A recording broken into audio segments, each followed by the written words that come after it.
Robert Frost की कविता the road not taken बहुत ही खूबसूरती से निर्णय लेने की दुविधा और उसके दीर्घकालिक प्रभाव को दर्शाती है।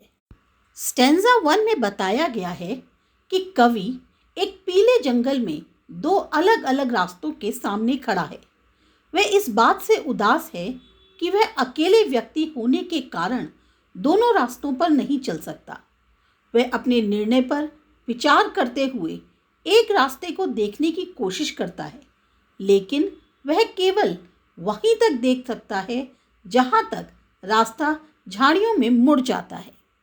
एक पीले जंगल में दो रास्ते अलग अलग दिशा में मुड़ते थे और मुझे अफसोस था कि मैं दोनों रास्तों पर नहीं चल सकता था। एक अकेला यात्री होने के कारण मैं काफ़ी देर तक खड़ा रहा। मैं एक रास्ते को जितनी दूर तक देख सकता था देखता रहा, जहां वह झाड़ियों में मुड़ता था। स्टैंजा 2।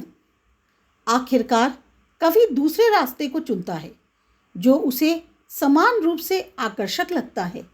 वह सोचता है कि यह बेहतर विकल्प हो सकता है क्योंकि यह घास से ढका है और कम चलने वाला लगता है, लेकिन गहराई से देखने पर उसे एहसास होता है कि दोनों रास्तों का उपयोग लगभग समान रूप से किया गया है।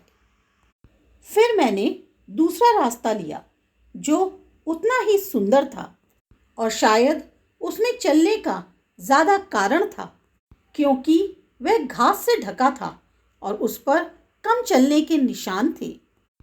हालांकि वहाँ चलने वालों की संख्या ने वास्तव में दोनों को लगभग एक जैसा ही बना दिया था। उस सुबह दोनों रास्ते ताज़े पत्तों से ढके थे जहां अभी तक कोई पैरों के निशान नहीं थे। कवि एक रास्ते को चुनता है, लेकिन पहले रास्ते को भविष्य के लिए बचाने की सोचता है। हालांकि वह संदेह करता है कि वह कभी वापस आ पाएगा क्योंकि उसे पता है कि एक निर्णय अगले निर्णय तक ले जाता है। और उस सुबह दोनों रास्ते एक समान पड़े थे, जिन पर किसी भी कदम ने उन्हें काला नहीं किया था। ओह, मैंने पहला रास्ता किसी और दिन के लिए रख छोड़ा, फिर भी यह जानते हुए कि एक रास्ता दूसरे की ओर ले जाता है।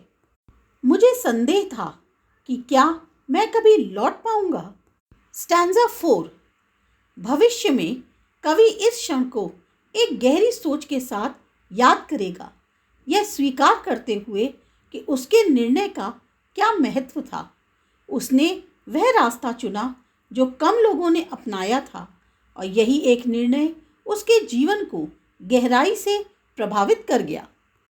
मैं इसे एक आह भरकर याद करूंगा। कहीं बहुत सालों बाद एक जंगल में दो रास्ते अलग हुए और मैंने वह रास्ता चुना जिस पर कम लोग चले थे और उसी ने मेरे जीवन में सारा अंतर ला दिया। ये कविता जीवन में किए गए चुनावों का एक रूपक है, जहाँ हर निर्णय हमारे भाग्य को आकार देता है।